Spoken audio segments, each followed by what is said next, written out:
Are you wondering what the trick is to losing body fat once and for all? Let me share this simple trick with you and you won't be frustrated any longer.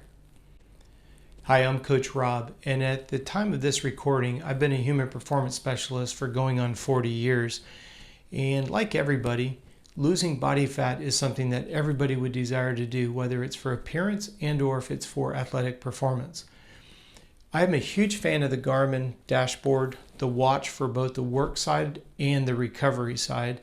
And it is, in my opinion, the #1 tool that's going to eliminate your frustrations and get you from where you're at to where you want to be in the shortest amount of time. Let me elaborate. Whenever somebody comes to me and says, Rob, can you put together a weight loss program, again, whether it's for appearance or whether it's for performance, the answer is 100% yes. And what I always try to remind the individual is, you told me that you want to burn body fat, then let's make sure that you're burning body fat. Now, before we start getting into, and I'm not accusing you of this, but this is usually the approach that I hear is, all right, tell me what I need to eat and tell me how much I need to work out. And this is where the Garmin is going to change your perspective very quickly. Before you can determine what you're going to consume, you need to know what your calorie burn rate is.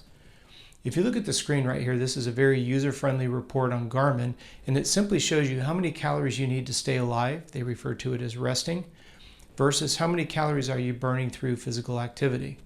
Now, just a little side note, when you're under a lot of stress at work or at school, a lot of times your red active calories, when you're in a very stressful environment, it will drive that number up a little bit. And again, this is very, very important, which you'll see why in just a quick moment. So when we bring the conversation back full circle, for me to help you understand what to eat, I need to know how many calories you're burning. Once I know how many calories you're burning, please write this down. Try to eat less than 100, at the very most 200 calories less than what your current expenditure is. Now, there is one little layer of complexity that we have to take a look at. Unless your days are almost identical, you do the exact same workout Monday, Wednesday, Friday for the exercises, the duration, here's the key word, the intensity of those workouts. You've got to factor in that variability. So let's kind of back the train up just a smidge. If I see on your Garmin dashboard that you're burning, I'm just going to say for even numbers, you're burning on average 3,000 calories a day, just subtract 100, at the most 200. So now we're down to 2,800 calories. Now we can go back to MyFitnessPal and we can look at what's going to make up 2,800 calories. So the beautiful part is, as you start to build this dashboard of foods, hey, if I eat this for breakfast, here's the calorie density. If I eat this for a snack, here's the calorie density.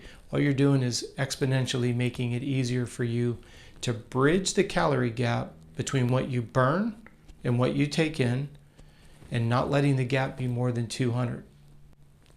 Now, if you're new to the channel, welcome. Thank you so much for providing, or rather giving us some of your time here today. I want you may not be aware of this if you're new to the channel, but for those of you that have followed me for a long period of time, you know that stress is the #1 reason for adrenal fatigue. You know stress is the #1 reason for, unfortunately, increased body fat and the inability to put on lean muscle mass. So stop and think about this. If you let the calorie gap get too big, even though you're exercising and even though you're restricting calories, the production of cortisol, which is a byproduct of stress, is going to cause you to actually gain body fat at the same time you're trying to avoid it. We see this over and over again with long distance runners. They will get very frustrated, particularly females. How can I run 60 to 70 miles a week and actually put on body fat? They're burning the calories. They come from another program where they're told don't eat a lot of food, and they're putting on body fat. Well, I didn't create the principles of physiology and nutrition, but we do have to respect them, and when you do, you get the positive results. So let's recap. If you want to lose a pound a week, then what you want to do is try to cut your calories no more than 200 per day. In doing so, you keep the overall stress of the body down low, but most importantly, you have to know what your calorie burn rate is, so you benchmark off that by 1 to 200 calories. Now, when we move into, we didn't get a chance to go through this, but I'll add it to the recap. When you do add exercise, make sure the heart rate is low. You're going to leverage more stored body fat. The lower the heart rate, the more stored body fat you use. The higher the heart rate, the more stored sugar you use. This is what we refer to as the energy matrix, the inverse relationship between fat and sugar. Heart rate goes up, more sugar is burnt, less fat. If you bring the heart rate down, you leverage more stored body fat, less stored sugar. If you come to me telling me you want to drop body fat, then make sure that the intensity matches your goal. Make sure that the heart rate that you're training at, make sure it's legitimately heart rate zone 2. In the description box, you guys can use our heart rate calculator to make sure that you're using the right zones. By the way, please use the ones in the calculator. They're more accurate. If you want as a starting point, the ones that come in Garmin are great, but you need to figure out what your heart rate zones are accurately.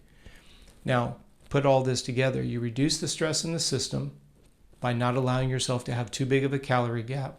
You're reducing the oxidative stress in the system because you're training in heart rate zone 2. Guess what? You will start to see a pound of body fat drop off per week, which is a legitimate number. You do that in a very systematic way. It's very, very sustainable. We have an acronym, KISS. Keep it simple but sustainable. If you just 200 calories a day and you do exercise for 30 minutes and it's in heart rate zone 2, you're going to see a difference. Now, what if you only have 5 minutes? Walk for 5 minutes. Well, what if I have 45? Walk for 45. Use what you've got. But I just wanted to make sure that you guys understood this is the most important resource for you to legitimately drop body fat and do it in a way that's sustainable. I hope this video has answered what is the number one way to legitimately drop body fat and do it in a sustainable manner, knowing how much you're burning up front. When you do that, you will see your clothing will start to get loosened. You'll start to see those muscles. You'll start to see the curvature that you're looking for, very well defined. You'll have great mental energy. You'll be sleeping better. Your whole life will turn around. I want to thank you for your time today because every day here on YouTube we answer questions. So if you ever have ones, feel free to send it to me. contact@coachrobb.com. We take your questions. I get back to you directly. We convert your question into a video. Every day here on YouTube, we're uploading a new video answering your questions. So please like, subscribe, turn on the notifications so you don't miss a video, and we'll look forward to seeing you tomorrow. Thank you.